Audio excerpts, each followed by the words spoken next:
অধ্যায় ৩ সাধারণ মানবিক সম্পর্ক। আত্মোন্নয়নের শিক্ষা পাওয়ার পর মানুষের প্রয়োজন তাদের সহমানুষদের সাথে সম্পর্ক জানার। সামাজিক কর্তব্যগুলির মধ্যে প্রথম গুরুত্বে এবং ব্যক্তিগত চরিত্রের সাথে গভীরভাবে যুক্ত কনফিউশিয়াস শিষ্টাচারকে অর্থাৎ প্রোপ্রাইটিকে স্থান দিয়েছিলেন।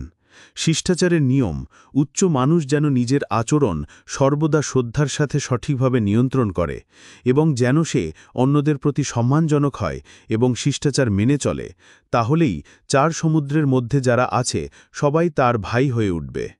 এভাবে অ্যানালেক্টসে কনফিউশিয়াস শিষ্টাচার মেনে চলার গুরুত্ব স্পষ্ট করেছেন। তার মতে শিষ্টাচারের নিয়ম ছিল অনেকটা সেই বাধ্যতামূলক আদেশের মতো যা সাধারণ মানুষের কাছে নৈতিকতার একমাত্র ব্যবস্থা।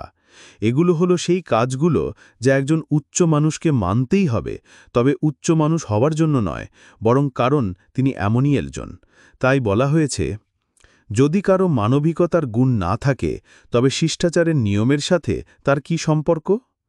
তবে শিষ্টাচারেরও নিজস্ব ভূমিকা আছে এবং সেটা মোটেও ছোট নয়। যদিও এর আগে প্রকৃত চরিত্র, উন্মুক্ত মন, আন্তরিকতা, উদ্দেশ্যের পবিত্রতা, ইচ্ছাশক্তি, সাহস ও স্থিরতা অর্জন করতে হয়। অন্যথায় কেবল বাহ্যিক শিষ্টাচার কোনো মূল্য বহন করে না। এই ভূমিকা এভাবে বর্ণিত হয়েছে, শিষ্টাচারের নিয়মের দ্বারা চরিত্র প্রতিষ্ঠিত হয় এবং আবার শিষ্টাচারের নিয়ম না জানলে চরিত্র প্রতিষ্ঠিত হওয়া অসম্ভব। এটি আসলে সহজেই বোঝা যায়, কারণ চরিত্র প্রকাশ পায় বাক্যে, আচরণে, ব্যবহার ও ভঙ্গিমায়, যার প্রতিটিরই নিজস্ব শিষ্টাচারের নিয়ম আছে। এই দিক থেকে শিষ্টাচারের উপযোগিতা লি কিতে এভাবে বলা হয়েছে, শিষ্টাচারের নিয়ম মানুষের চরিত্র গঠনের উপকরণ হিসেবে কাজ করে। এগুলো মানুষের মধ্যে থেকে বিকৃতি দূর করে এবং তার প্রকৃতির সুন্দর দিকগুলি বৃদ্ধি করে। নিজেকে নিয়ন্ত্রণে রাখার ক্ষেত্রে এগুলো তাকে সঠিক করে তোলে, অন্যদের সাথে আচরণের ক্ষেত্রে এগুলো তার জন্য মুক্ত পথ নিশ্চিত করে। আরেক স্থানে লি কিতে শিষ্টাচারহীন মানুষের অধপতিত অবস্থা নিয়ে বলা হয়েছে, যদি মানুষ পশুর মতো হয় এবং শিষ্টাচারের নিয়ম না মানে, তবে পিতা এবং পুত্র একই সঙ্গিনী গ্রহণ করতে দ্বিধা করবে না। আরেক স্থানে শিষ্টাচারের অসামান্য উপযোগিতা, বিশেষত চরিত্র গঠনে এর প্রভাব এভাবে বর্ণিত হয়েছে, শিষ্টাচারের নিয়ম মানুষের জন্য ঠিক যেমন খামির মদের জন্য। এগুলো মেনে চললে উচ্চ মানুষ আরও উন্নত ও মহান হয়। অবহেলা করলে সাধারণ মানুষ আরও ক্ষীণ ও দুর্বল হয়। মেন্সিয়াস শিষ্টাচারের মূল ভিত্তি এভাবে ব্যাখ্যা করেছেন, মানুষের জন্য লজ্জাবোধ অত্যন্ত গুরুত্বপূর্ণ। চীনা ঐতিহ্যে বলা হয়, প্রাচীন রাজারা শিষ্টাচারের নিয়ম প্রবর্তন করেছিলেন, যা তাদের ন্যায়বোধের প্রতিফলন।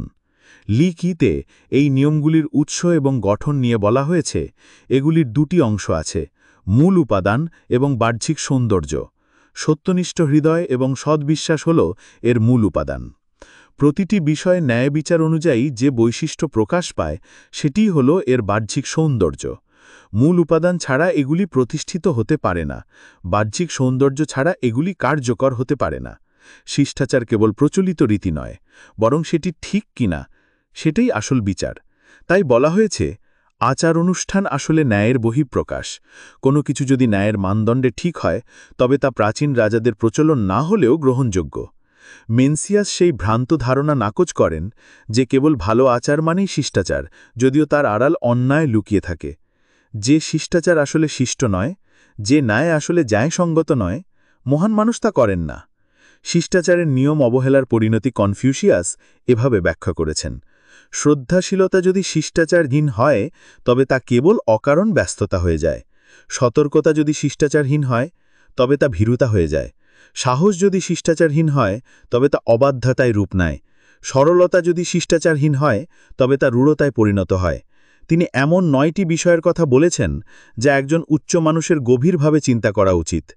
দৃষ্টির ক্ষেত্রে যেন সে স্পষ্ট দেখে, শ্রবণের ক্ষেত্রে যেন পরিষ্কার শোনে, মুখমণ্ডল যেন সদয় হয়, আচরণ যেন সম্মানজনক হয়, কথাবার্তা যেন আন্তরিক হয়, কাজের ক্ষেত্রে যেন যত্নবান হয়, সন্দেহ হলে যেন অন্যদের জিজ্ঞাসা করে, রাগ হলে যেন ভেবে দেখে রাগ তাকে কি বিপদে ফেলতে পারে, লাভের সুযোগ দেখলে যেন ন্যায়ের কথা মনে করে। তিনি আরও বলেছেন, আপনি যদি গম্ভীর হন, কেউ আপনাকে অসম্মান করবে না। আপনি যদি উদার হন, সবার মন জয় করবেন। আপনি যদি আন্তরিক হন, মানুষ আপনাকে বিশ্বাস করবে। আপনি যদি একাগ্র হন, অনেক কিছু অর্জন করবেন। আপনি যদি সদয় হন, তবে অন্যদের সহযোগিতা পাবেন। প্রতিটি দিকই আসলে শিষ্টাচারের নিয়মের সাথে সম্পর্কিত।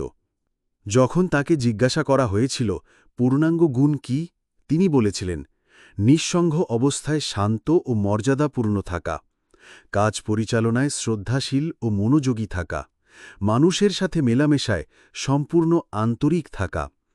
আর যেসব চরিত্র একজন উচ্চ মানুষের ঘৃণা করা উচিত, তার মধ্যে একটি হল যারা কেবল সাহসী কিন্তু শিষ্টাচার মানে না। মানুষের আসল গুণাবলী সবচেয়ে স্পষ্টভাবে প্রকাশ পায় তখন যখন সে এমনদের সাথে আচরণ করে যারা তার অধীনস্থ এবং তার আদেশ মানতে বাধ্য। ছোট মানসিকতার মানুষ এই অবস্থায় ছোট ছোট স্বেচ্ছাচারের আশ্রয় নেয়। এ দৃশ্য সবারই পরিচিত। কিন্তু কনফুসিয়াস যে গভীর সত্যটি ধরেছিলেন তা হল, উচ্চ মানুষকে সেবা করা সহজ, কিন্তু তাকে সন্তুষ্ট করা কঠিন। ভুল পথে তাকে খুশি করতে চাইলে সে খুশি হবে না, কিন্তু কাজের ক্ষেত্রে সে চায় মানুষের যোগ্যতা অনুযায়ী তাদের কাজে লাগায়। অন্যদিকে নীচ মানুষকে সেবা করা কঠিন, কিন্তু তাকে সন্তুষ্ট করা সহজ। সে ভুল পথেও খুশি হতে পারে, কিন্তু কাজের ক্ষেত্রে সে চায় সবাই যেন সব কাজে সমান পারদর্শী হয়। লি কিতে এ বিষয়ে বলা হয়েছে, শিষ্টাচার প্রকাশ পায় নিজের অহং নত করে অন্যকে সম্মান দেওয়ায়। তবে এই বিনয় যেন মর্যাদার সাথে সঙ্গতিপূর্ণ হয়, কারণ শু কিংয়ে শাও ডিউক বলেছেন, পূর্ণাঙ্গ গুণাবলীতে কখনও হেলাফেলা বা অবমাননাকর ঘনিষ্ঠতা থাকে না। চীনী শিষ্টাচারের এই বিনয় ও মর্যাদার মিশ্রণকে সুন্দরভাবে বোঝানো হয়েছে কনফুসিয়াসের এই উক্তিতে। গান পিং চুং জানতেন কিভাবে বন্ধুত্বপূর্ণ সম্পর্ক বজায় রাখতে হয়। পরিচয় দীর্ঘ হলেও তিনি প্রথম দিনের মতোই সম্মান বজায় রাখতেন। এই বিনয় ও মর্যাদার মিশ্রণ আরও স্পষ্টভাবে ধরা পড়ে এই সংক্ষিপ্ত বাক্যে, কারো নিন্দা না করা, কারো মন জয় করতে তোষামোদ না করা, এমন মানুষ কোনো কাজই খারাপ করতে পারে না। যদিও কনফুসিয়াস শিষ্যদের ভদ্র আচরণের সূক্ষ্মতা শিখতে ও চর্চা করতে বলতেন, তিনি সবসময় চরিত্রের আসল গুণাবলীকে বেশি গুরুত্ব দিতেন। তিনি বলেছেন, যেখানে গুণাবলী কৃতিত্বের চেয়ে বেশি, সেখানে আসে গ্রাম্য সরলতা। যেখানে কৃতিত্ব গুণাবলীর চেয়ে বেশি, সেখানে আসে দপ্তরের ভদ্রতা। কিন্তু যখন গুণাবলী ও কৃতিত্ব সমানভাবে মেলে, তখনই পাওয়া যায় পূর্ণ গুণের মানুষ। লি কিতে বলা হয়েছে, উচ্চ মানুষ সতর্ক থাকে কিভাবে সে অন্যদের সাথে সম্পর্ক রক্ষা করে। তবে ক্ষুদ্র বিষয়ে অতিরিক্ত গুরুত্ব দেওয়া উচিত নয়। যেমন অ্যানালেক্সে জেহিয়া বলেছেন, যে বড় গুণাবলীর সীমারেখা অতিক্রম করে না, সে ক্ষুদ্র গুণাবলীর সীমারেখা পেরিয়ে আবার ফিরে আসতে পারে। তবুও কনফুসিয়াস জোর দিয়ে বলেছেন, যা শিষ্টাচারের পরিপন্থী তা দেখো না, যা শিষ্টাচারের পরিপন্থী তা শুনো না, যা শিষ্টাচারের পরিপন্থী তা বলো না, যা শিষ্টাচারের পরিপন্থী তা করো না। ডক্ট্রিন অব দ্য মিনে উচ্চ মানুষের একটি উজ্জ্বল চিত্র দেওয়া হয়েছে। উচ্চ মানুষ তার অবস্থান অনুযায়ী আচরণ করে, এর বাইরে যেতে চায় না। ধন সম্পদ ও সম্মানের অবস্থানে থেকে সে তার মর্যাদার উপযোগী আচরণ করে। দরিদ্র অবস্থায় সে দরিদ্রতার উপযোগী আচরণ করে। বর্বর জাতির মধ্যে থেকেও সে সেখানের উপযোগী আচরণ করে। দুঃখ ও বিপদের অবস্থাতেও সে সেভাবেই আচরণ করে। উচ্চ মানুষ এমন কোনো অবস্থাতেই নিজেকে হারায় না। উচ্চ পদে থেকে সে অধস্তনদের অবজ্ঞা করে না। নিম্ন পদে থেকে সে উচ্চ পদস্থদের তোষামত করে না। সে নিজেকে সংশোধন করে, অন্যের কাছ থেকে কিছু প্রত্যাশা করে না, তাই সে অসন্তুষ্ট হয় না। যখন তাকে বলা হয়েছিল পূর্ব দিকের যে সব জাতির সাথে তিনি থাকতে চান তারা নাকি অমার্জিত, তখন তিনি উত্তর দেন, যদি সেখানে একজন উচ্চ মানুষ থাকেন, তবে সেখানে অমার্জিততা কোথা থেকে আসবে? আচরণের শিষ্টাচার। লি কি তে বলা হয়েছে, সব সময় এবং সব কাজে থাকুক শ্রদ্ধা, ভাবনার গভীরতার মতো গম্ভীর আচরণ এবং কথা হোক শান্ত ও স্পষ্ট। আবার বলা হয়েছে, হৃদয় যদি এক মুহূর্ত ঐক্য ও আনন্দ থেকে বিচ্যুত হয়, তাতে নীচুতা ও প্রতারণা ঢুকে পড়ে। আর বাহ্যিক আচরণ যদি এক মুহূর্ত গাম্ভীর্য ও শ্রদ্ধা থেকে বিচ্যুত হয়, তাতে উদাসীনতা ও রূঢ়তা প্রকাশ পায়। এই উদ্ধৃতিগুলো দেখায় যে চীনারা গম্ভীর ও মর্যাদাপূর্ণ আচরণের মূল্য কতটা উঁচু রেখেছিলেন। ধারণাটি হল দুই উচ্চ মানুষের মধ্যে এমন এক আত্মিক যোগাযোগ ও পারস্পরিক প্রভাব থাকে যা জন্ম নেয় মহৎ উদ্দেশ্য, দৃঢ় সংকল্প এবং তার প্রতিফলিত ভঙ্গি থেকে। এই সম্পর্ককে উচ্চ মানুষ কেবল অন্যের মঙ্গল বা প্রভাব বিস্তারের সুযোগ হিসেবে নয়, বরং নিজের উন্নতির জন্য গুরুত্ব দেন। গ্রিক কবিরা যেমন দেবতাদের পাহাড়ের চূড়ায়, নীরবতায় কিন্তু একে অপরের সাথে গভীর যোগাযোগে রেখেছেন, কেবল গুরুতর বিষয়ে কথা বলার জন্য নীরবতা ভাঙতেন, কনফুসিয়াসের উচ্চ মানুষের আদর্শও কিছুটা তেমনই। তাই কনফুসিয়াস জোর দিয়ে বলেছেন, উচ্চ মানুষকে গম্ভীর ও মার্জিত হতে হবে। তিনি বলেন, যদি পণ্ডিত গম্ভীর না হয় তবে সে শ্রদ্ধা জাগাতে পারবে না আর তার শিক্ষা দৃঢ় হবে না। অ্যানালেক্টস 1:8। এখানে ভদ্রতা বলতে তিনি বোঝাননি সেই চটকদার সামাজিক আচরণ যা কেউ কেবল মানুষকে খুশি করা বা বিরক্ত করার জন্য ব্যবহার করে, বরং তিনি সতর্ক করেছেন, চমৎকার কথা আর মনোরম ভঙ্গি সচরাচর সত্যিকারের গুণের সাথে থাকে না। অ্যানালেক্টস 1:3। মেনসিয়াস মানুষের চোখের মণিকে চরিত্রের আয়না হিসেবে বর্ণনা করেছেন। মানুষের শরীরের অংশগুলোর মধ্যে চোখের মণি সবচেয়ে উৎকৃষ্ট। চোখের মণি মানুষের অসততা লুকাতে পারে না। ভেতরে সব ঠিক থাকলে মণি উজ্জ্বল হয়, ভেতরে ঠিক না থাকলে তা ম্লান হয়। মানুষের কথা শোনো, তার চোখের মণি দেখো, তার চরিত্র লুকোনো যায় না। কনফুসিয়াসের সম্পর্কে অ্যানালেক্সে বলা হয়েছে, গুরু ছিলেন কোমল কিন্তু মর্যাদাবান, প্রভাবশালী কিন্তু ভয়ঙ্কর নন, সম্মানসূচক কিন্তু সহজ। 7:37। যে হিয়া উচ্চ মানুষের আচরণ এভাবে বর্ণনা করেছেন, দূর থেকে দেখলে তিনি দৃঢ় মনে হয়, কাছে এলে কোমল, কথা বললে ভাষা হয় দৃঢ় ও সিদ্ধান্তপূর্ণ। অন্যত্র কনফুসিয়াস উচ্চ মানুষের আত্মবিশ্বাসপূর্ণ স্বাভাবিক ভঙ্গির সাথে নিচু মানুষের জোর করে আত্মবিশ্বাসী দেখানোর চেষ্টা তুলনা করেছেন। তার নিজের কথায়, উচ্চ মানুষের মর্যাদাপূর্ণ স্বস্তি থাকে কিন্তু অহংকার থাকে না, নিচু মানুষের অহংকার থাকে কিন্তু মর্যাদাপূর্ণ স্বস্তি থাকে না। আচরণের শোভনতা। গুরু বলেছিলেন, যে পাড়ায় শিষ্টাচার ও সৎ আচরণ বিদ্যমান সেটি বসবাসের জন্য উৎকৃষ্ট। কেউ যদি এমন জায়গা বেছে না নেয় তবে তাকে কেমন করে জ্ঞানী বলা যায়? কনফুসিয়াসকে অনেক সময় সমালোচনা করা হয়েছে যে তিনি নাকি শিষ্টাচার নিয়ে অতিরিক্ত গুরুত্ব দিয়েছিলেন। সত্যি বলতে তিনি অনুষ্ঠান ও ভদ্রাচরণের উপর যথেষ্ট জোর দিয়েছিলেন, তবে বাইরের আড়ম্বরের চেয়ে ভেতরের মনোভাবকে বেশি মূল্য দিতেন। তার সময়কার সামাজিক রীতি ও প্রথার কারণে অনুষ্ঠানগুলো হয়তো গভীর অর্থ বহন করত, যা আজকের পশ্চিমা সংস্কৃতির মানুষ কল্পনাও করতে পারবে না। কিন্তু তিনি যে আচরণের নিয়মগুলো নির্ধারণ করেছিলেন তা আজও সমান প্রাসঙ্গিক এবং সর্বজনীন। LIKIতে আচরণের কিছু সাধারণ নিয়ম আছে। মাথা কাত করে শোনা যাবে না, উচ্চ ও তীক্ষ্ণ স্বরে উত্তর দেওয়া যাবে না, কটাক্ষভরা দৃষ্টি বা আলস্যভরা ভঙ্গিতে বসা যাবে না, দম্ভ ভরে হাঁটা বা এক পা তুলে দাঁড়ানো বাঞ্ছনীয় নয়, হাঁটু ছড়িয়ে বসা কিংবা উল্টো দিকে মুখ করে শোয়াও অনুচিত। এমনকি তিনি এতটাই দূরদৃষ্টি সম্পন্ন ছিলেন যে বলেছিলেন, যখন সরাইঠানায় যাবে এমন মনোভাব নিয়ে যেও না যেন যা চাইবে তাই পেতে হবে। তার কাছে আচরণের গুরুত্ব এত বেশি ছিল কারণ তিনি বিশ্বাস করতেন মানুষকে নিজের মর্যাদার সঙ্গে সামঞ্জস্যপূর্ণভাবে চলতে হবে। ভেতরে সততা না থাকলে বাইরের ভদ্রতা কেবল ভান আর মিথ্যা। তাই তিনি বলতেন, উচ্চ মানুষ সহজপ্রাপ্য হলেও তোষামত করে না, নিচু মানুষ তোষামত করে কিন্তু সহজপ্রাপ্য নয়। এখানে শিষ্টাচার মানে কারোর অধীনস্থ হয়ে থাকা নয়। যখন তার শিষ্য জিলু জিজ্ঞাসা করল, শাসককে কেমন সেবা করতে হবে, তিনি উত্তর দিলেন, তাকে অন্যায়ভাবে চাপে ফেলবে না, তবে প্রয়োজনে তার সামনে বিরোধিতা করবে।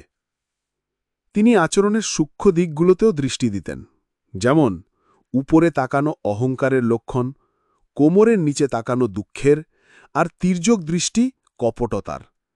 দু হাতে কিছু বহন করলে তা বুকের সমান উচ্চতায় ধরা উচিত, এক হাতে বহন করলে কোমরের সমান উচ্চতায়। এবং যদি কোনো সম্মানিত ব্যক্তি হাই তোলেন, গা টানটান করেন, তলোয়ারের হাতল নিয়ে খেলা করেন, জুতো নাড়াচাড়া করেন বা সময় জানতে চান, তখন সেখান থেকে বিদায় নেওয়া ভদ্রতা।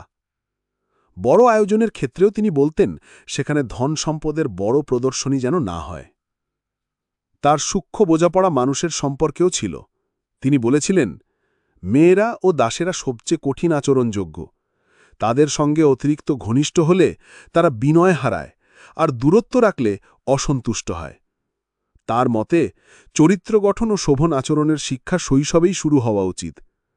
ছেলে যেন বাবাকে সম্মান করে এবং অনুকরণ করে, এটাই ছিল জীবনের শিল্প সম্পর্কে তার মৌলিক ধারণা।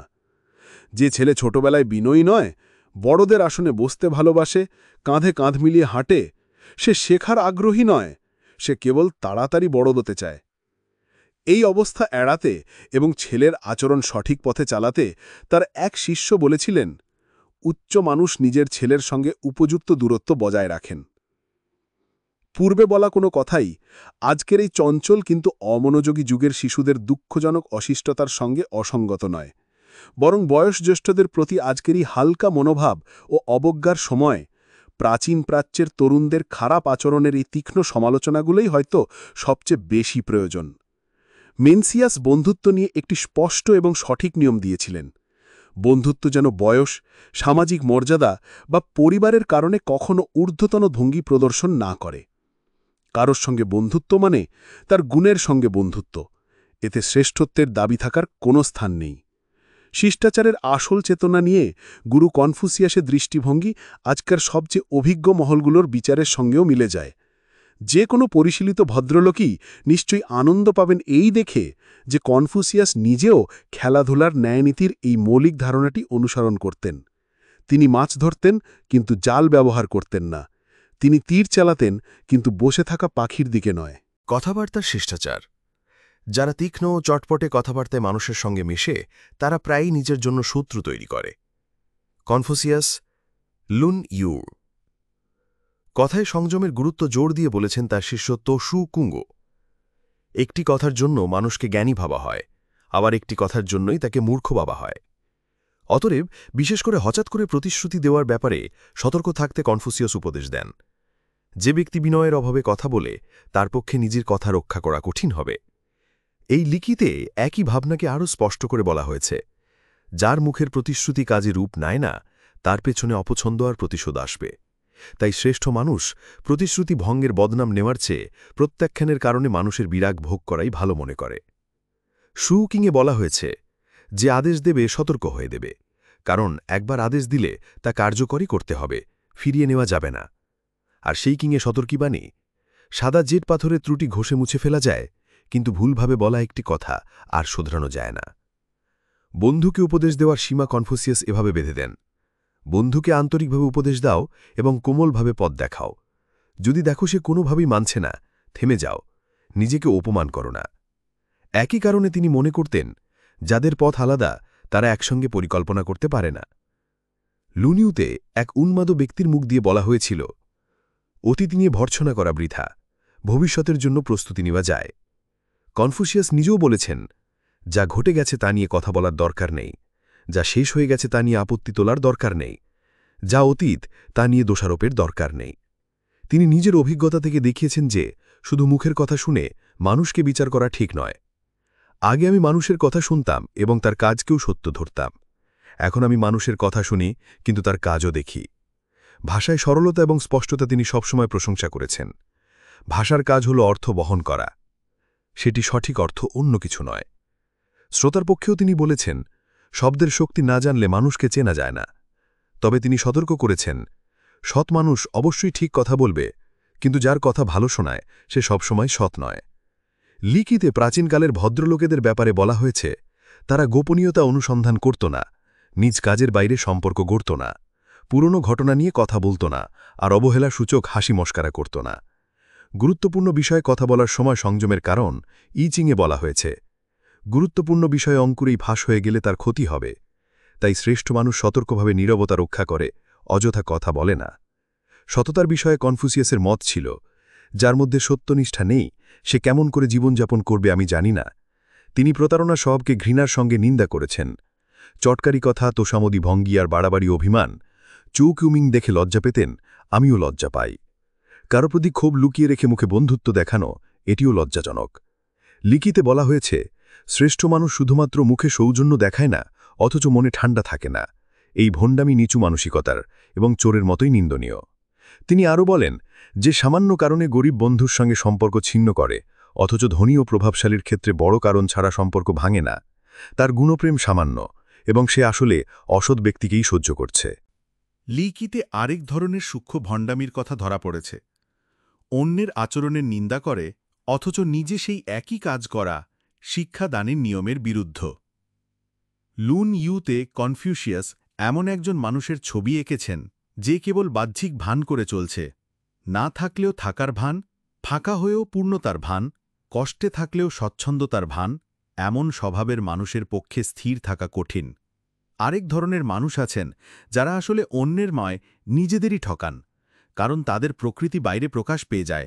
উৎসাহী কিন্তু সৎ নয়, মূর্খ কিন্তু মনোযোগী নয়, সরল কিন্তু আন্তরিক নয়, এমন মানুষদের আমি বুঝি না।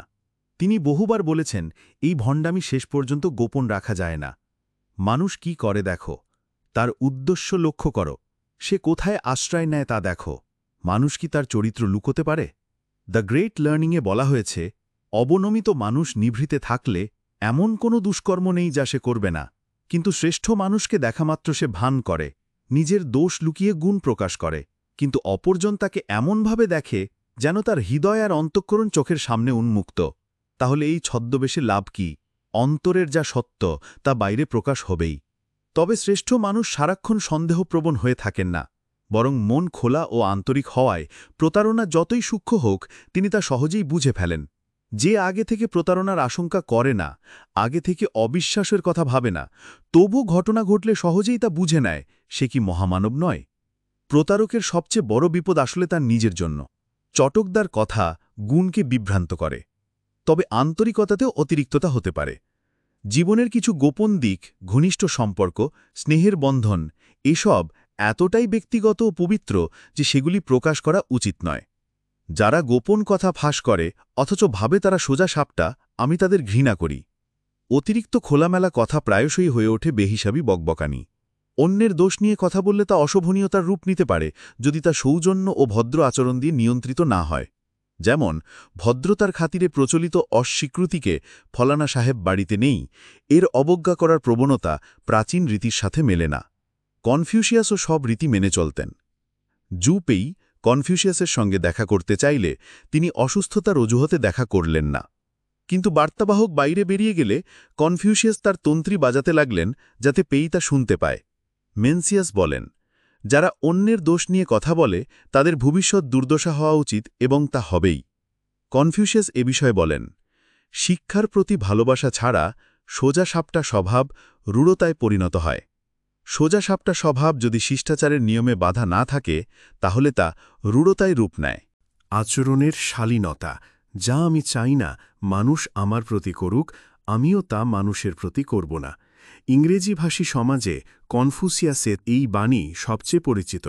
অনেকেই এটিকে কেবল গোল্ডেন রুলের একটি নেতিবাচক রঙহীন রূপ বলে মনে করেন, কিন্তু কনফুসিয়াসের যুগেই এটি মানুষের আচরণের জন্য এক বিস্তৃত ও সর্বজনীন মানদণ্ডে পরিণত হয়েছিল। যেমন একবার যখন জিজ্ঞাসা করা হয়েছিল আজীবন আচরণের জন্য কি একটিমাত্র শব্দই যথেষ্ট, তিনি উত্তর দিয়েছিলেন, পারস্পরিকতা কি সেই শব্দ নয়? যা তুমি নিজের জন্য চাও না তা অন্যের জন্যও করো না। এ বিষয়ে কনফুসিয়াসের বক্তব্য এখানেই শেষ নয়। তিনি বলেছেন, যা আমরা আমাদের ঊর্ধ্বতনদের মধ্যে অপছন্দ করি তা আমাদের অধীনস্থদের প্রতি দেখানো উচিত নয়। যা আমরা অধীনস্থদের মধ্যে অপছন্দ করি তা ঊর্ধ্বতনদের প্রতি করা উচিত নয়। যা আমরা আমাদের আগে থাকা লোকদের মধ্যে ঘৃণা করি তা আমাদের পরে থাকা লোকদের প্রতি করা উচিত নয়। আর যা পরে থাকা লোকদের মধ্যে অপছন্দ করি তা আগে থাকা লোকদের সঙ্গে করা উচিত নয়। এটাই সেই মানদণ্ড যার দ্বারা আচরণকে ঠিক পরিমাপের মতো নিয়ন্ত্রণ করা যায়। কনফুসিয়াস মানুষের প্রতি কর্তব্যকে আত্মোন্নয়নের পরই সবচেয়ে গুরুত্বপূর্ণ বলেছেন এবং এটিকে তিনি আত্মোন্নয়নের সঙ্গে বিরোধী মনে করেননি। তাই তিনি এটিকে পূর্বপুরুষের আত্মার প্রতি আনুষ্ঠানিক কর্তব্যের থেকেও অনেক উঁচুতে রেখেছেন। একবার যখন শিষ্য জিজ্ঞাসা করল মৃতদের আত্মাকে কিভাবে সেবা করা উচিত, তিনি বললেন, যখন তিনি জীবিত মানুষকেই সেবা করতে অক্ষম তখন মৃতদের সেবা কিভাবে করবে? আরেকটা ওমায় তিনি বললেন, মানুষের প্রতি কর্তব্যে আন্তরিকভাবে নিজেকে নিয়োজিত করা আর আত্মিক সত্তাদের সম্মানজনীয় তাদের থেকে দূরে থাকা, এটাকেই জ্ঞান বলা যায়। এই মানবসেবা অন্যের প্রতি কর্তব্যের দর্শন, যা আত্মোন্নয়নের জন্য অপরিহার্য, তিনি এভাবেই বলেছেন, সম্পূর্ণ গুণবান মানুষ নিজে প্রতিষ্ঠিত হতে চাইলে অন্যকেও প্রতিষ্ঠিত করে, নিজে উন্নত হতে চাইলে অন্যকেও উন্নত করে। এই নীতি আধুনিক ব্যবসা ও সামাজিক জীবনের হিংস্র প্রতিযোগিতা ও স্বার্থপরতার বিপরীতে দাঁড় করালে এর মহত্ব আরও স্পষ্ট হয়। কনফুসিয়াস এটিকে আরও সুন্দরভাবে বলেছেন, শ্রেষ্ঠ মানুষ অন্যের উৎকৃষ্ট গুণ বিকশিত করে, নিকৃষ্ট মানুষ এর বিপরীত করে। একজন মহামানব মৃত্যুর সময় বলেছেন, শ্রেষ্ঠ মানুষ গুণের ভিত্তিতে ভালোবাসে, নিকৃষ্ট মানুষের ভালোবাসা ভোগে প্রকাশ পায়। তবে মেনসিয়াস সতর্ক করেছেন, যে আচরণ নিজে অনুসরণ করে না তা অন্যকে শেখানো ঠিক নয়। মানুষের দোষ এই যে তারা অন্যের শিক্ষক হতে ভালোবাসে। শ্রেষ্ঠ মানুষের সম্মান ও ভালোবাসা বৈষম্যহীন, তবুও বিবেচনাপ্রসূত। গুণী ও নীতিবান ব্যক্তি অন্যের সঙ্গে ঘনিষ্ঠ হতে পারে, অথচ সম্মানও রাখতে পারে, ভয় পেতে পারে, অথচ ভালোবাসতে পারে, অথচ তাদের মধ্যে থাকা মন্দ টিকান চিনতে পারে। তিনি আরও বলেছেন, পূর্বেরকার দোষকে মনে না রাখলে মানুষের রাগও কমে যায়। নিজের নীতি সম্পর্কে কনফুসিয়াস বলেছেন, যদি কেউ নিজেকে শুদ্ধ করে আমার কাছে আসে, আমি তাকে সেই শুদ্ধ অবস্থায় গ্রহণ করি, তার অতীত কর্ম সমর্থন না করেই। কনফুসিয়াস তবে এমন দৃষ্টিভঙ্গির সঙ্গে একমত হননি যে দানশীলতা এতটাই সর্বব্যাপী হওয়া উচিত যে মানুষের মধ্যে পার্থক্য পুরোপুরি অদৃশ্য হয়ে যায়, বরং তিনি সেই ধারণার কঠোর সমালোচনা করেছেন। তিনি প্রায়শই নিকট আত্মীয় সম্পর্ক ও বন্ধুত্বের বিশেষ সম্পর্ককে স্বীকৃতি দেওয়ার গুরুত্ব জোর দিয়ে বলেছেন। যেমন তিনি বলেছেন, আমি শুনেছি আত্মীয়দের উচিত তাদের সম্পর্ক ভুলে না যাওয়া, বন্ধুদের তাদের বন্ধুত্ব ভুলে না যাওয়া। বন্ধুত্বের প্রতি তার মনোভাবকে আরও সূক্ষ্মভাবে প্রকাশিত হয়েছে এমন একটি কবিতার বর্ণনায়। একজন জনসেবায় পরিশ্রম করে, অন্যজন বাড়িতে সময় কাটায়। একজন মলিন মুখে চুপ থাকে, অন্যজন অন্তরের ভাব প্রকাশ করে। কিন্তু যখন হৃদয় মিলিত হয়, তালা তাদের আলাদা করতে পারে না। যে শব্দ তারা বিনিময় করে তার গন্ধ মনকে ছুঁয়েছে। কনফুসিয়াসের সময় ধর্মীয় শিক্ষক লাও সিজে তাওবাদের ভিত্তি স্থাপন করছিলেন। লাও সিজে বলেছিলেন, সত্যকে ভালোবাসো। এই নিয়ে কনফুসিয়াসের সঙ্গে আলোচনায় তিনি বলেন, কেউ প্রশ্ন করল, আপনি কি বলেন যে ক্ষতির প্রতিশোধ করা উচিত সদয়ভাবে? মাস্টার বললেন, তাহলে সদয়তা কি দিয়ে প্রতিফলিত হবে? ক্ষতি প্রতিফলিত করো ন্যায়ের মাধ্যমে এবং সদয়তা প্রতিফলিত করো সদয়ভাবে। কিন্তু কনফুসিয়াস এর থেকেও অনেক দূরে এগিয়ে গিয়েছিলেন। তিনি শিক্ষণীয় মনে করতেন যে তারা স্পষ্টতই মন্দ গুণাবলী প্রদর্শন করে, তাদের প্রতি ঘৃণা অনুভব করাও কর্তব্য, এবং এটি অন্য সকল কর্তব্যের মতোই বাধ্যতামূলক। তিনি বলেছেন, শুধু প্রকৃত গুণবান মানুষই ভালোবাসতে বা ঘৃণা করতে পারে, অর্থাৎ যিনি নৈতিক উদ্দেশ্যবিহীন, তিনি স্বার্থপরভাবে ভালোবাসে এবং ব্যক্তিগত কারণে ঘৃণা করে। কিন্তু গুণবান মানুষ ভালোবাসে কারণ যা ভালোবাসা উচিত তা সে খুঁজে পায় এবং আশীর্বাদ দিতে চায়, আর ঘৃণা করে যা ঘৃণিত, ব্যক্তিগত কারণে নয়। কনফুসিয়াসের মতে ঘৃণার যে ধরন গ্রহণযোগ্য তা কিছু উদাহরণ দিয়ে বোঝানো যায়। একজন শিষ্য জিজ্ঞাসা করল, শ্রেষ্ঠ মানুষেরও কি ঘৃণা আছে? মাস্টার উত্তর দিলেন, তারও ঘৃণা আছে। তিনি ঘৃণা করেন যারা অন্যের মন্দকে প্রচার করে, যারা নিচু স্থানের মানুষ হয়ে ঊর্ধ্বতনদের নিন্দা করে, যারা শুধু সাহসী কিন্তু শালীনতার নিয়ম মেনে চলে না, এবং যারা জোরী ও দৃঢ় কিন্তু সীমিত বোধ শক্তির। একই সঙ্গে তিনি বলেছেন, আমি ঘৃণা করি যারা তাদের তীক্ষ্ণ জিহ্বা দিয়ে রাজ্য ও পরিবার ধ্বংস করে। এছাড়াও কনফুসিয়াস বলেছেন, যুবকের সকলের প্রতি ভালোবাসাই ভরপুর হওয়া উচিত। এই নীতি অনুসরণ করারও তিনি নির্দেশ দিয়েছেন। ভালোবাসা উদ্রেক করতে হলে নিজেকে ভালোবাসতে হবে, সম্মান উদ্রেক করতে হলে নিজেকে সম্মান দেখাতে হবে। কনফুসিয়াস ঘৃণা বোঝাতে কখনো কেবল অদুর্ভাগ্যজনক মানুষের প্রতি ক্ষোভ বোঝাননি, বরং তিনি বলেন, যখন তার কাছে পরম দয়া বা দয়ানিত্য নিয়ে প্রশ্ন করা হয়, তিনি বলেন, এটি সব মানুষের প্রতি ভালোবাসা। উদাহরণের শালীনতা। মিতব্যয়ী, সতর্ক এবং পর্যবেক্ষণশীল মানুষের সঙ্গে বন্ধুত্ব লাভজনক, আর প্রহসনকারী, চাতুর্যপূর্ণ বা চটপটে কথাবলির সঙ্গে বন্ধুত্ব ক্ষতিকর। কনফুসিয়াস আরও বলেছেন, একজন যুবককে ভালো মানুষের সঙ্গে বন্ধুত্ব গড়ে তুলতে হবে, এবং যারা সম্পূর্ণ নৈতিক মানুষ হতে চায় তারা নৈতিক ব্যক্তিদের সঙ্গে সময় কাটায় যাতে নিজের চরিত্র সংস্কৃত হয়। তিনি আরও বলেছিলেন যে একজন ব্যক্তি যিনি সম্পূর্ণ নৈতিক হওয়ার লক্ষ্য রাখেন, তিনি নৈতিক ব্যক্তিদের সান্নিধ্য প্রায়ই অন্তর্ভুক্ত করেন যাতে নিজেকে সংশোধন করতে পারেন। বিপরীতটিও লি কি গ্রন্থেও লক্ষ্য করা যায়। অপকর্মী মানুষের সঙ্গে বন্ধুত্ব শিক্ষার প্রতি উদাসীনতা সৃষ্টি করে। পুরাতন গ্রন্থ শু কিংয়ে মুর উল্লেখ করেছেন, চাটুকারদের সঙ্গে সান্নিধ্য তৈরি করবেন না। একই গ্রন্থে আরও সতর্ক করা হয়েছে, চাতুর্যপূর্ণ ভাষা এবং ছলনাময় দৃষ্টিসম্পন্ন মানুষদের কাজে লাগাবেন না। কনফুসিয়াসও একই পরামর্শ দিয়েছেন। সুন্দর শব্দ এবং ছলনাময় আবরণ কমই প্রকৃত নৈতিকতার সঙ্গে সম্পর্কিত।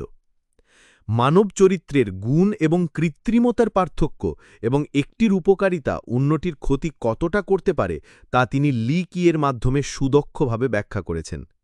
শ্রেষ্ঠ মানুষ হয়তো সাধারণ মনে হয়, কিন্তু সে সাফল্য আনতে সাহায্য করে। অপরাধী মানুষ মায়াবী হলেও সে ধ্বংসের দিকে নিয়ে যায়।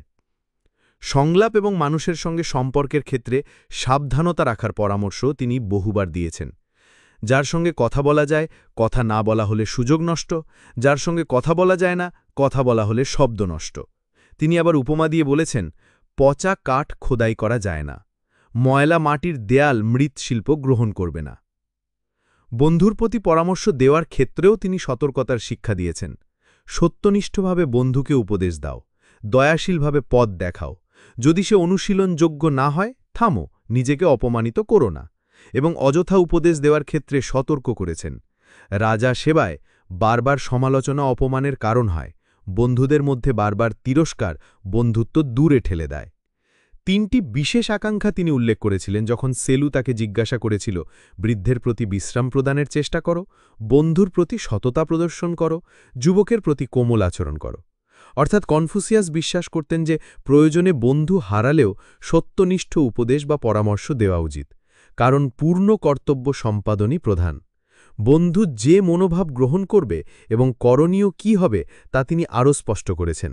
ন্যায্য উপদেশের কথাগুলো কি কেউ অগ্রাহ্য করতে পারে, কিন্তু গুরুত্বপূর্ণ হল তার দ্বারা আচরণ সংশোধন করা। ভালো উদাহরণ প্রদর্শনের গুরুত্ব কনফুসিয়াস সুস্পষ্টভাবে তুলে ধরেছেন। যদি লুতে নৈতিক মানুষ না থাকত, তাহলে এই মানুষ কিভাবে এই চরিত্র অর্জন করত? একইভাবে যখন তিনি পূর্বের 9টি বন্য উপজাতির মধ্যে বসবাস করার ইচ্ছা প্রকাশ করেছিলেন, তখন তাকে তিরস্কার করা হলে তিনি প্রশ্ন করেছিলেন, যদি একজন শ্রেষ্ঠ মানুষ তাদের মধ্যে বসবাস করত, তাহলে কি কোনো অশ্লীলতা হতো?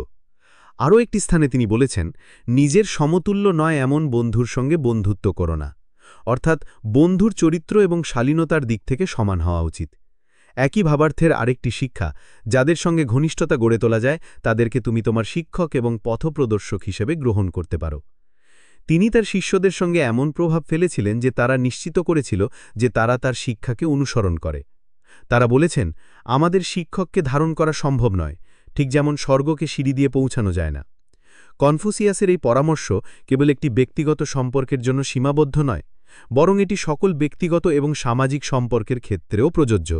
তিনি বলেছেন, নৈতিক আচরণই একটি পাড়া বা সমাজের উৎকর্ষ নির্ধারণ করে।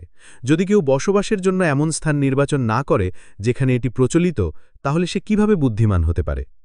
মানুষের খারাপ দিকও শিক্ষার জন্য গুরুত্বপূর্ণ। যেমনটি তিনি বলেছেন, যখন আমি 2 জন মানুষের সঙ্গে চলি, তারা আমার শিক্ষক হতে পারে। আমি তাদের ভালো দিক গ্রহণ করব এবং অনুসরণ করব, তাদের খারাপ দিক এড়িয়ে চলব।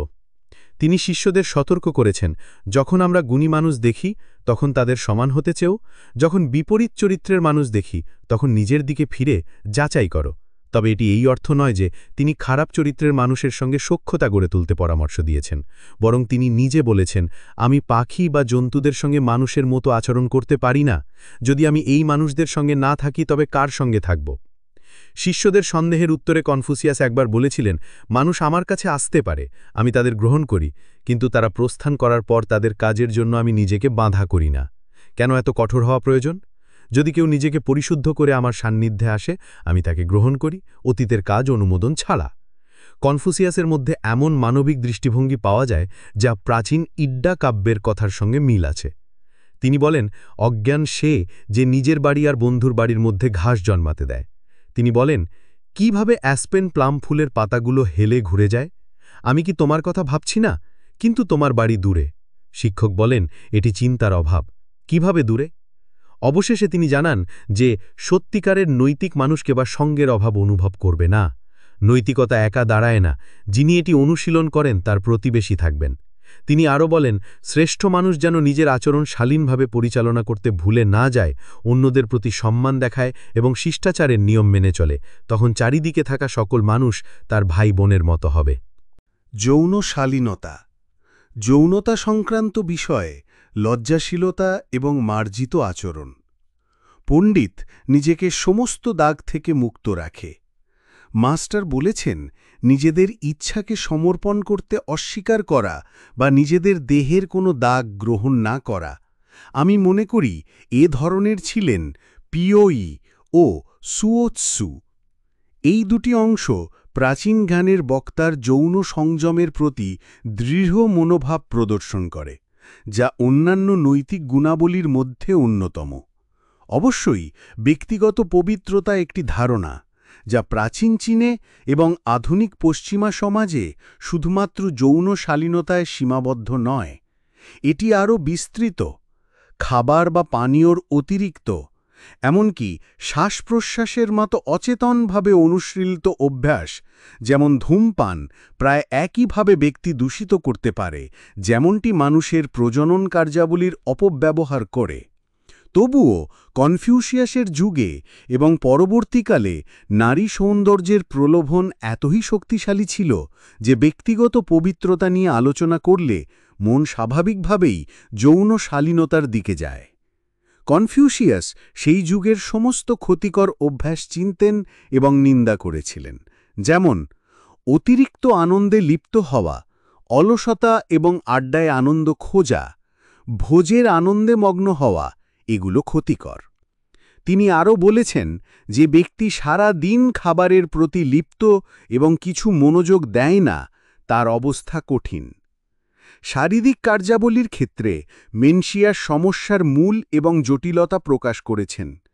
আমাদের অঙ্গ এবং তার কার্যাবলী আমাদের স্বর্গপ্রদত্ত প্রকৃতির অংশ, কিন্তু একজন মানুষকে তার শারীরিক অঙ্গের প্রকল্প পূরণ করার আগে জ্ঞানী হতে হবে।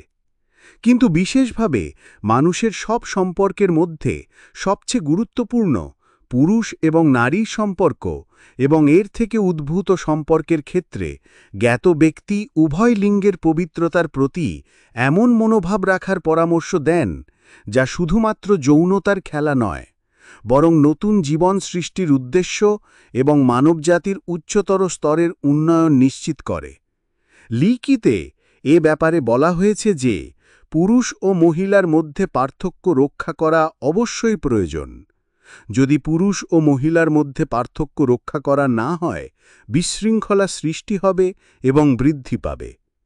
চীনের একজন বিশিষ্ট শাসক কিং ওয়ান, যাকে কনফিউশিয়াসের যুগে প্রায় ব্যাকজং কিংবদন্তি পুরাতন চরিত্র হিসেবে বিবেচনা করা হতো, কিংয়ের প্রথম সংস্করণের একটি অংশে এই পৃথকীকরণের প্রয়োজনীয়তার কারণ ব্যাখ্যা করেন। স্বর্গ ও পৃথিবী আলাদা, কিন্তু তাদের কাজ একই। পুরুষ ও মহিলা আলাদা, কিন্তু একই চেষ্টায় তারা একই লক্ষ্য অনুসরণ করে। এই পৃথকীকরণের নিয়ম নারীর সম্পূর্ণ হেরেমে আবদ্ধকরণ নয়, বরং এটি মনের সাদৃশ্যপূর্ণ নির্দোষ মিথস্ক্রিয়া অনুমোদন করে। তবে লিকিয়ের অনুযায়ী এটি শারীরিক স্পর্শ থেকে বিরত থাকার নির্দেশ দেয় এবং সম্ভবপর সব কাজে বেশিরভাগ ক্ষেত্রে শারীরিক স্পর্শের সুযোগ এড়ায়। কিছু নিয়ম এখানে উল্লেখ করা হয়েছে। মাস্টার বলেছেন, নিয়ম অনুযায়ী পুরুষ ও মহিলা একে অপরকে কাপটি দেবেন না, শুধুমাত্র উৎসব বা ত্যাগের সময়। এটি মানুষের সুরক্ষার জন্য করা হয়েছে। পুরুষ ও মহিলা একই মাদুরে বসবেন না, একই পোশাক রাখার স্ট্যান্ড ব্যবহার করবেন না, একই তোয়ালে বা চিরুনি ব্যবহার করবেন না এবং দানের সময় হাত স্পর্শ করবেন না। তারা একই মাদুরে শুয়ে থাকবেন না, একে অপরের কাছ থেকে কিছু চাইবেন না বা গ্রহণ করবেন না এবং একই ধরনের উপরের বা নিচের পোশাক পরবেন না। লিকিতে এই পৃথকীকরণের কারণ কনফিউশিয়াসের নিজস্ব ব্যাখ্যা হিসেবে দেওয়া হয়েছে। মাস্টার বলেছেন, রীতিনীতি মানুষকে অতিরিক্ত খারাপ থেকে রক্ষা করার বাঁধ হিসেবে কাজ করে। এটি লিঙ্গের মধ্যে পৃথকিততা রক্ষা করে, যাতে সন্দেহের কোনো অবকাশ না থাকে এবং মানব সম্পর্ক স্পষ্টভাবে সংজ্ঞায়িত হয়। এটি মানুষের সুরক্ষার উদ্দেশ্য, তবুও তাদের মধ্যে এমন নারী রয়েছে যারা নিজেকে উন্মুক্ত করে। একটি বিস্তৃত অংশে, যা কনফিউশিয়াসের বলা হিসেবে চিহ্নিত, নিয়মগুলির কঠোরতার কারণ এবং তাদের প্রয়োগের উদাহরণ আরও বিস্তারিতভাবে ব্যাখ্যা করা হয়েছে এইভাবে। মাস্টার বলেছেন, গুণের প্রতি ভালোবাসা সৌন্দর্যের প্রতি ভালোবাসার সাথে সামঞ্জস্যপূর্ণ হওয়া উচিত। উচ্চ পদে অবস্থানরত মানুষের উচিত যেন নিচের মানুষের সৌন্দর্যের জন্যে জালবানের মতো না হয়। একজন সস্তা মানুষ সৌন্দর্যের প্রলোভন সহ্য করে যাতে মানুষের জন্য একটি উদাহরণ স্থাপন করা যায়। তাই পুরুষ ও মহিলা একে অপরকে কিছু দেওয়ার বা গ্রহণের সময় হাত ছোঁয়াতে দেয় না। এমনকি যদি স্বামী তার স্ত্রীকে গাড়িতে নিয়ে যান, তিনি বাম হাত প্রসারিত রাখেন। যখন একটি যুবতী, বোন বা কন্যা বিবাহিত হয়ে পিতার ঘরে ফিরে আসে, কোনো পুরুষ আত্মীয় তার সঙ্গে মাদুরে বসবেন না। বিধবা রাত্রে শোক প্রকাশ করবেন না। অসুস্থ স্ত্রীর খোঁজ নেওয়ার সময় তার অসুস্থতার প্রকৃতি উল্লেখ করা যাবে না। এইভাবে মানুষের সুরক্ষা নিশ্চিত হয়। তবুও এমন মানুষ রয়েছে যারা অসদাচরী হয়ে যায় এবং তাদের পরিবারে বিশৃঙ্খলা এবং গোলমাল সৃষ্টি করে। বিবাহের আগে এই পৃথকীকরণের কোনো শিথিলতা ছিল না। মেনশিয়াস বলেন, যখন একটি ছেলে জন্মায়, তার জন্যে যা কাম্য তা হল যেন তার স্ত্রী হয়। যখন একটি মেয়ে জন্মায়, তার জন্যে কাম্য যেন তার স্বামী হয়। সকল মানুষ পিতামাতা হিসেবে এই অনুভূতি পোষণ করেন। যদি তারা পিতামাতার নির্দেশ বা মধ্যস্থকার ব্যবস্থার অপেক্ষা না করে একে অপরকে চুরি চোখে দেখতে চান বা একে অপরের সঙ্গে থাকার জন্য প্রাচীর অতিক্রম করেন, তাদের পিতামাতা এবং অন্যান্য সকল মানুষ তাদের অবজ্ঞা করবে। ইকিংয়ের সংস্করণ অনুযায়ী নারীরা যেন পুরুষকে আকর্ষণ করে সাজগোজ করে, তা এইভাবে উল্লেখ করা হয়েছে যে সামগ্রী কেয়ারলেসলি সংরক্ষণ চুরি উদ্রেক করে, যেমন নারীর সাজগোজ কামনা উদ্রেক করে। লিকিতে এই যৌন সংবেদনশীলতা এমন পর্যায়ে পৌঁছেছিল যে পুরুষকে নারীর হাতের মাঝে মূর্তে দেওয়া হতো না, নারীকে হাতের মাঝে পুরুষের মূর্তে দেওয়া হতো না। কনফিউশিয়াস এবং তার পূর্বপুরুষেরা চীনের সমাজে ঘরকেও নারীর নিয়ন্ত্রণ ক্ষেত্র হিসেবে দৃঢ়ভাবে বিশ্বাস করতেন। ঘরের ভিতরে নারী সর্বাধিক ক্ষমতাবান, তার ব্যক্তিগত ক্ষেত্রের বিষয়গুলো বাইরে প্রকাশ করা উচিত নয় এবং বাইরের জগতের কষ্ট, উদ্বেগ তাকে বিরক্ত বা আতঙ্কিত করার জন্য ঘরে আনা উচিত নয়। লিকিতে বলা হয়েছে, পুরুষেরা ঘরের ভিতরের বিষয় নিয়ে কথা বলবেন না, নারীরা বাইরের সংক্রান্ত বিষয় নিয়ে কথা বলবেন না। এমনকি আবার কনফিউশিয়াস এবং তার পূর্বপুরুষেরা প্রলোভন এড়ানোর ক্ষেত্রে যে নিয়মগুলি কঠোরভাবে বলেছিলেন তা নিম্নলিখিত উদাহরণে সুন্দরভাবে ফুটে উঠেছে, যা দেখায় যে একজন বিধবা মায়ের একমাত্র ছেলে হিসেবে কনফিউশিয়াসের শৈশব এবং কিশোরকাল কখনো কখনো অত্যন্ত একাকী এবং কষ্টকর ছিল। মাস্টার বলেছেন, বিধবা মায়ের ছেলেকে কেউ ভিজিট দেয় না। এটি বন্ধুত্বের পথে বাধা মনে হতে পারে, কিন্তু সস্তা মানুষ সন্দেহ এড়াতে এমন ক্ষেত্রে কোনো ভিজিট করবেন না। এই কারণেই একজন বন্ধুকে দেখতে গেলে যদি ঘরের মালিক বাড়িতে না থাকে, কোনো বড় কারণ না থাকলে অতিথি ঘরের দ্বার অতিক্রম করবেন না।